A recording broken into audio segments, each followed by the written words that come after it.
So today I'm going to talk about what started as a really fun side project for me and has grown into something much bigger, but is still a lot of fun. And I hope you'll see, I think there's a lot of potential here, but ultimately this is just a really cool thing to do. I want to start with just a quick primer about glaciers. Glaciers are actually very simple systems. In the wintertime, you have snow that falls over most of the glacier surface, and in the summer, you have melting of a lot of that snow and some of the ice at lower elevations. But at higher elevations, a lot of that snow survives. And that snow survives, it compacts, it forms an ice, and the ice flows from these accumulation areas down into these ablation areas where you have the melting. And when the system is in balance, when you have the same amount of snow input as melting, then the glacier stays put. If you have more snow that comes in a particular year, the glacier will advance a little bit.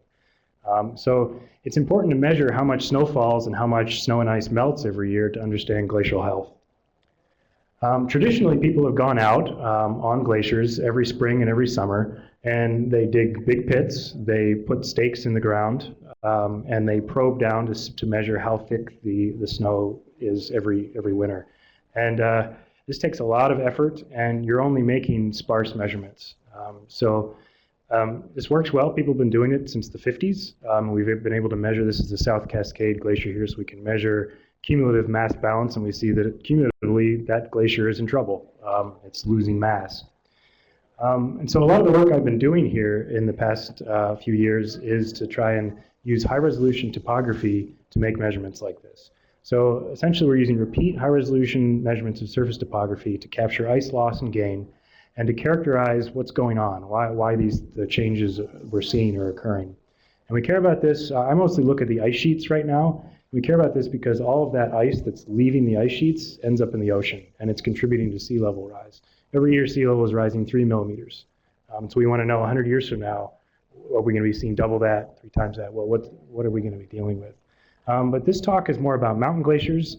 We can learn a lot by studying these kinds of things to learn about regional climate change. And more recently, thinking about seasonal snowpack variations has big implications for water resources, which matters to probably more people in this room in terms of agriculture, salmon habitats, et cetera. So my primary data set for doing a lot of this work is using stereo satellite imagery. So this is WorldView 2, I guess. These are high-resolution, half-meter per pixel images over a 17-kilometer swath. And we've developed an automated pipeline to take these images and turn them into high-resolution digital elevation models. And then we do this over and over again to measure how the surface elevations are evolving. And I just want to plug what we can do with these data. This is an area in Antarctica where we have about 800 of these DEMs. Each strip is 110 kilometers. And this is an area the size of Texas that we've mapped at 2 meters per pixel with these. So this is a great system for mapping huge areas, but even sometimes you need more than 2 meters per pixel, right? And just also to mention, in certain locations, we have these dense time series where we have, in this case, 57 of these high-resolution elevation models over the same glacier terminus. And that enables us to measure very small changes, and there's a lot here, but just what I've done over here, this is time on this axis, and each one of these dots is a sample from a different one of these high-resolution elevation models. So this pink, or I guess that purple dot there, is this time series here, and you can see there's these big seasonal changes and also this steep interannual decline. So we can learn a lot about what these systems are doing, and then we can do it for the whole ice sheets. We've also tried to acquire these data here in the Cascades because Washington has the largest area of ice of anywhere in the continental United States. So in this map here, there's actually some blue polygons. You can kind of see a few of them here. Those are glacier ice features in the state of Washington. And each of these little postage stamps here is where we have a stereo pair from these spacecraft. So we've tried to shoot them in April and May, and then again in September and October. So we're measuring maximum snowpack and minimum snowpack. This is really exciting. This is what I've processed so far. This is all the 2013 data. So you can see I haven't received everything yet. But what I've gotten, I've been able to run through the pipeline, and these are the kinds of products. This is Mount Hood. I had to give a talk in Portland, so I had to throw Mount Hood on there. This is Mount Baker, and this kind of illustrates more of the kind of the measurements we're trying to make here. where this is a September 2013, this is an image here. So this is all, there's forest around here. All this bright stuff, that's glacier ice. And there's a little bit of snow still up at the higher elevations. So this is pretty much minimum snowpack. This image over here was taken in mid-May. So this is close to the maximum snowpack, both in terms of extent and thickness. And because these are stereo pairs, each of these has 2 images. We can build these elevation models from them. And what that allows us to do is measure how thick the snow is for this particular winter, 2013 to 2014. And we see that for a lot of these areas, it's up, somewhere around 6 to 10 meters in some places. And then we can convert that to the water equivalent, which is what matters. That's the amount of water that's going into the system that eventually ends up in the rivers at the other end. So with this system's great, but I have very little control over when and how the images are acquired. Sometimes it works, sometimes it's cloudy. It's kind of out of my control. So I've started exploring other options to make these kinds of measurements. And the big one is this structure for motion. How many people have seen this term before? Okay, a few people. So this is initially was a computer vision algorithm, and there's a lot of the pioneering work was done here in the computer science department at UW back in 2005, that time period. So essentially what you're doing, you're extracting 3-dimensional information. This is structure from photographs taken from multiple viewpoints. So you've got a camera, you're taking multiple pictures of this thing, and then you're running an automated software to automatically generate both a 3-dimensional point cloud and figure out where all of those cameras were and how they were pointed. It's really pretty remarkable. And the best part is you can use consumer cameras, you can use an iPhone if you want, there's apps to do this kind of thing. And for the purposes of doing a survey, if you know where your cameras were, so if you have GPS positions for when each of your photos was acquired, you can build an absolutely scaled and oriented model, which is what we want for GIS analysis. Or if you don't have those, you can use ground control points. So if you know a distributed set of points, you know their XYZ locations, you can find those in the photographs and build an absolutely scaled model from those. So there's 2 different workflows here. I typically use this one. It's just simpler.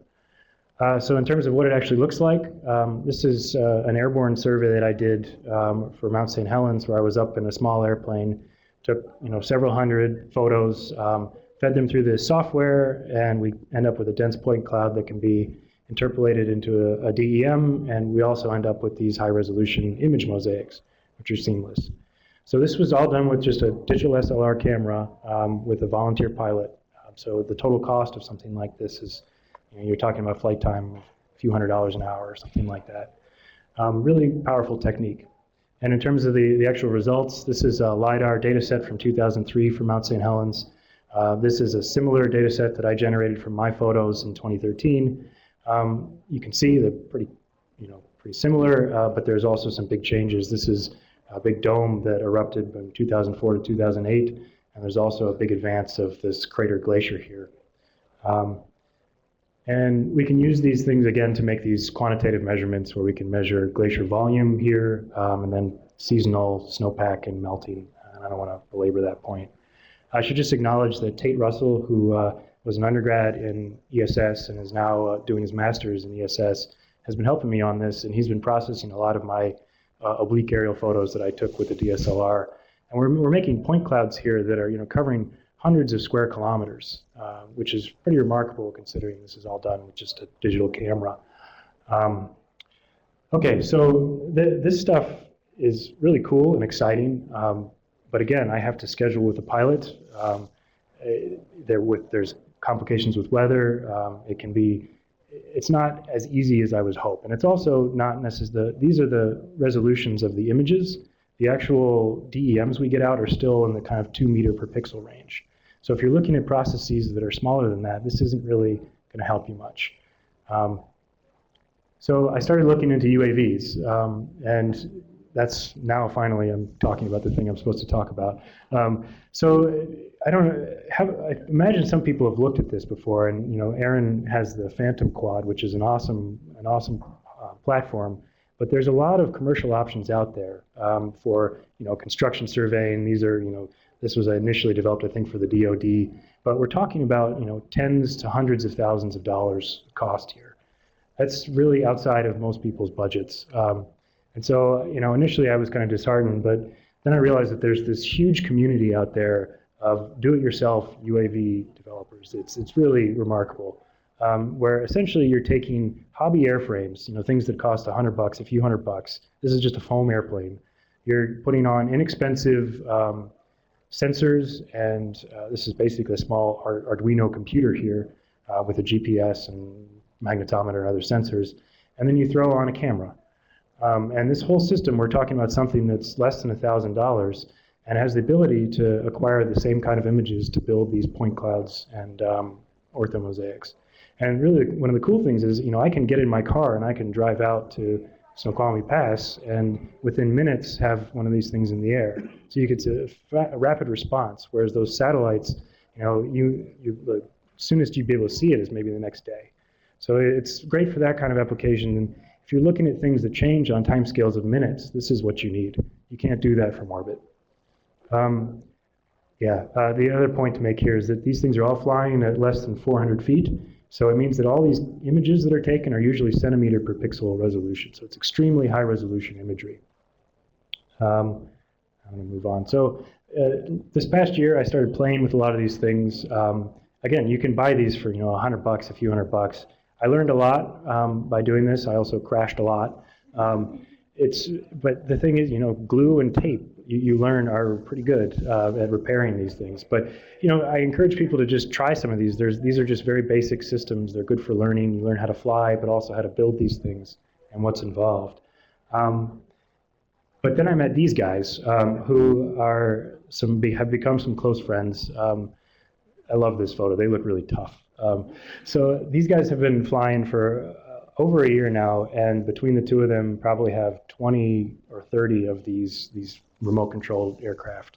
And they're really excited. They love being out in the mountains. And so we've kind of teamed up and we've done some really cool stuff. And they also have some much nicer quadcopters than the one that I just showed on that last slide.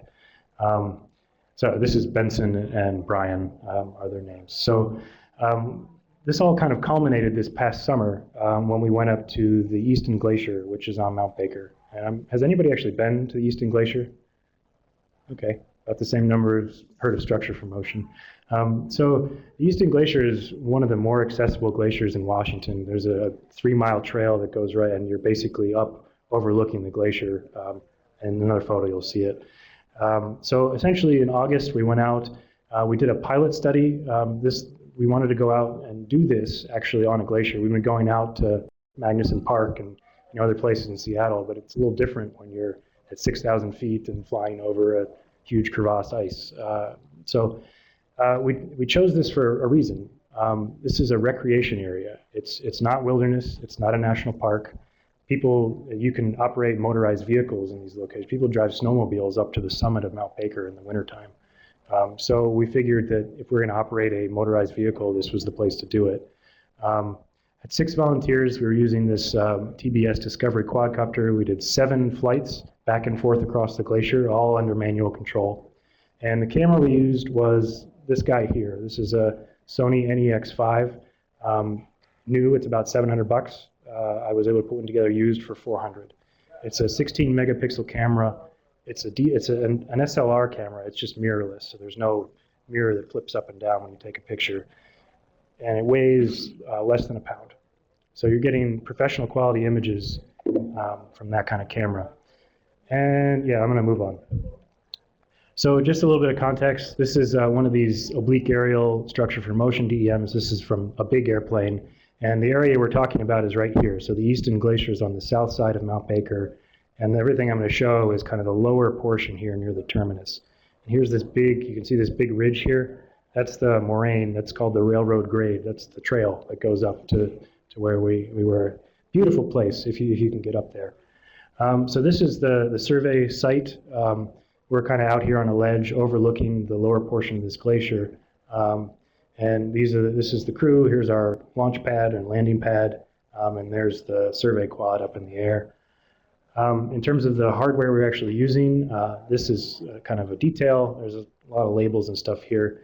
essentially this is a small, inexpensive quadcopter, and we've rubber banded a camera onto the bottom of it. It's not that complicated. And the only kind of pseudo-complicated part is that this camera is triggered by this little system here, this autopilot system. So it was set to trigger every 5 meters. So you can, based on the GPS position of the quad, you can tell the camera when to trigger. Yeah, I'm going to move on. In terms of the actual operation, this is what we were doing. You know, we were very careful here. We've never had an accident when we've gone out flying. So we have multiple people who are actually watching. We have one who's pointing a long-range video antenna. We have another one who's watching the quad at all times with binoculars. A third one who's monitoring a live video feed from the quadcopter. Benson's the pilot, and on my laptop here I have a live link where I see exactly where the quadcopter is relative to a map, and I can trace where it's going. And I also have, there's more information you could ever want in terms of real-time data coming back from the system. So in terms of what we actually did, each of these colors represents a different one of these manual flights, and you can see, you know, they're kind of squiggly. This was a human was controlling this thing. This was not an autopilot. And each one of those red dots is where a photo was taken. Each one of these blue things is where we put out a ground control point on the surface. So you can see, I mean, we covered a fair amount of ground over the lower portion of the glacier. This is what one of those images actually looks like, and I had a movie, but we're going to skip that. But it really gives you a unique perspective. You can't look down into crevasses really any other way. I mean, it's pretty cool. And in terms of the processing, this is a point cloud here that I generated from that particular survey. There's 87 million points in this point cloud. So that's a density of roughly 67 points per square meter. And you can't really do that with airborne LiDAR. This is an entirely different level of density here. The output products here, we're talking about a 2 centimeter per pixel photo mosaic and then a 7 centimeter per pixel interpolated DEM. And the coverage here, you know, it's not quite a kilometer by a kilometer, but it would have been simple enough to have expanded that. So, you know, roughly a square kilometer with this kind of a system. In terms of the ground control, this little blue thing here, that's a 1 foot by 1 foot tarp. So this is a big boulder. But we put out about a dozen of these and measured them with a differential GPS. And don't worry about all the details here, but the point to make here, so each of these yellow things is one of these ground control points. So you can see there's some on the ice, some on the rock. Unfortunately, the way those were acquired, the mean accuracy of our ground control is only 40 centimeters. You know, we didn't sit there for 10 or 20 minutes on each point, and unfortunately the differential correction didn't get us better than this. So that's the accuracy of our control. The accuracy of the survey was about 40 centimeters as well, the relative accuracy of the photos. So I guess the point to take away here is that if this number goes down, if we know where those ground control points are within centimeters, the accuracy of the entire survey will probably go down to less than 10 centimeters. So it's never going to be LiDAR. You're probably not going to get the centimeter scale accuracy, but you're going to get close with this kind of technique. And it all depends on the accuracy of your GPS positions. So in terms of the actual data, I want to show a few of these things. This is the terminus. And again, this is a photo mosaic. This is not just one photo. There's probably a dozen photos that were put together to make this, but it's seamless and extremely high resolution. So this is a stream coming out of the terminus of the glacier here. And you can see, I mean, we're resolving, you know, pebbles and cobbles that are only a few centimeters across. But one thing to point, so this is the elevation model now, and one thing to point out, like there's a series of moraines on this little butte here, and you can't really see them in the imagery, but they really start to pop out when you look at the topography and the shaded relief. So just so, yeah, and I'm just gonna skip ahead here. Okay, so that's the one I was just showing you, and you can learn a lot from just one survey. There's all kinds of interesting things to talk about, but really the power is when you repeat these to pick up the changes and to measure these things, these volume changes. So we went back out on October 5th and redid the survey. again, with a similar kind of setup. And to show you, this is the August elevation model here, and that's the October one. So you can see that there's quite a few changes on the glacier, and I'll just kind of zoom in now. This is the elevation change map, so all this red stuff is stuff that's not changing, that's 0. But you can see that the glacier surface has dropped several meters in this about 2-month time period.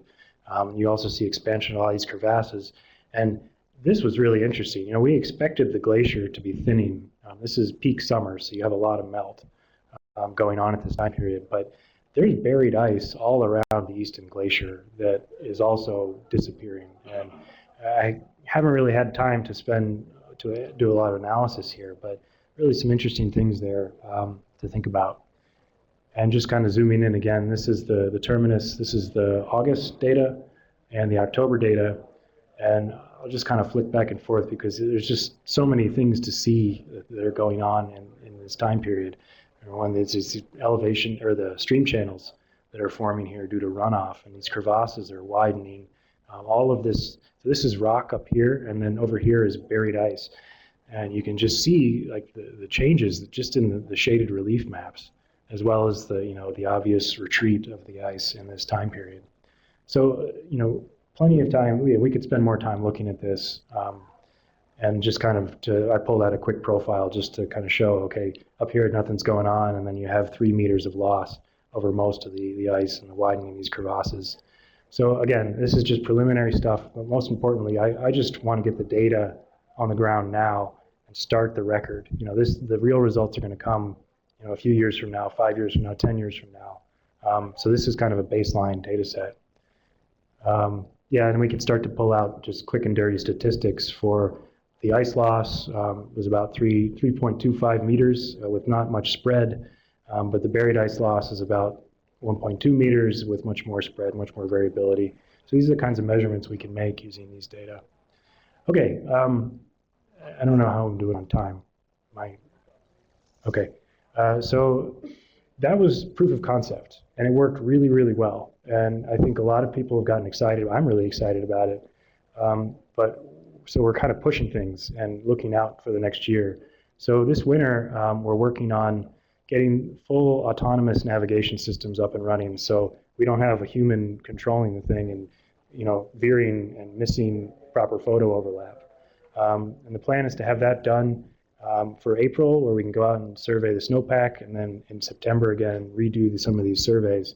And the long-term goals are to do this in, a lot of the ice is in national parks, whether it's Mount Rainier, North Cascades, Olympic. That's where a lot of the really long records of glaciers are preserved, but you can't fly these things in national parks right now. There's a ban on UAVs in national parks. We're working to get permits to do that, but right now we can't do it, so we're going to stick with Mount Baker. And eventually the plan is to do this up on the ice sheets. So this is a system that I was testing for autonomous navigation, where essentially you put in waypoints, and the aircraft will fly back and forth along these waypoints and do a regular grid pattern and take photos at appropriate intervals based on the altitude. So it's a much more efficient survey, both in terms of battery life, but also in terms of the photographs, the overlap you're going to get, which will improve the quality and the amount of area you can cover. I've realized also that the small UAVs we were using, these small quads, you can get maybe 6 to 10 minutes on one battery with that, carrying a 1-pound camera. But you really want something that's bigger, that has a longer range. And ultimately, for this kind of mapping, you want to use these fixed-wing systems. And that's, I've recently found people on campus who happen to be doing that. This is the Autonomous Flight Systems Laboratory in the Department of Aeronautics and Astronautics.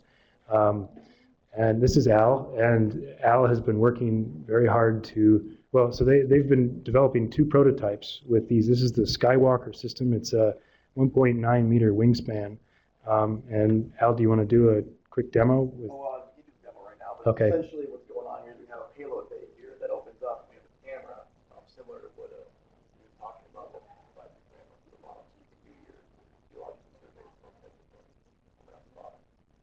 Feed right back up. And what kind of range will you, or what kind of flight times and ranges are you expecting with this? So we were expecting over an hour with this this one just from initial test, and that wasn't even like optimized. Our first test actually last Saturday, so we can extend that quite far. But ranges, I mean, if we're flying 20 miles an hour for an hour, 20-mile range, or 20 miles in flight time, so that's pretty far. Yeah. And obviously, you can also get connections out that far as well. Yeah. So these guys, this is what they do, and this is what there's a lot of. I mean, these are all students, and Chris Lum is the kind of the director of this effort. Really cool, a lot of really smart, driven students who are excited about this stuff, and I think it's really an exciting opportunity for collaboration for our departments. So hopefully by April and later in the summer, we'll have a functional platform that we can take out to repeat these surveys. And since we talked about LiDAR before, I just want to throw this out there that people are putting small LiDARs on these things, and this is really the future. You know, these things are becoming more and more affordable. This particular system is only $8,000 for a 100-meter range at 600 grams. So this is where this is headed, and I think it's really exciting. And just to give you a couple samples, these are huge. 2-meter quadcopters or octocopters, and they're carrying these, several kilogram payloads, which are these, centimeter accuracy LiDAR systems. So get ready. Yeah, I'm just going to skip that. So this stuff is here now. Like, you can buy these systems, strap a camera onto the bottom, and Aaron's going to blow you guys away with what you can do for really inexpensive, with just off-the-shelf stuff. So it doesn't really have to be complicated. This is a flying camera. That's all that matters. Just get the camera in the air. If it's on a balloon, a kite, a quadcopter, whatever, just get it up in the air and take lots of pictures. You can do this. The software is automated. You're going to get orthomosaics, point clouds, and elevation models. We're talking about resolutions of centimeter per pixel for, in some cases, several square kilometers. And you can do these repeat surveys, so it gets you precise elevation, volume changes. And just keep in mind that this stuff it's evolving so fast. Like I even, in the 1 year that I've started thinking about, or I've been thinking about this stuff, it's changed tremendously. And the amount, right now the FAA is still kind of treading water, trying to get regulations out for how to operate these things safely in the national airspace. But the commercial industry is full speed ahead. So there's more and more platforms and opportunities out there. And so I think in the next 2 or 3 years, this is just going to be commonplace. And it's going to be really cheap, thousands of dollars instead of hundreds of thousands of dollars for one of these LiDAR systems. So I think that's it. I think that's all I've got. Yeah, cool. Thank you.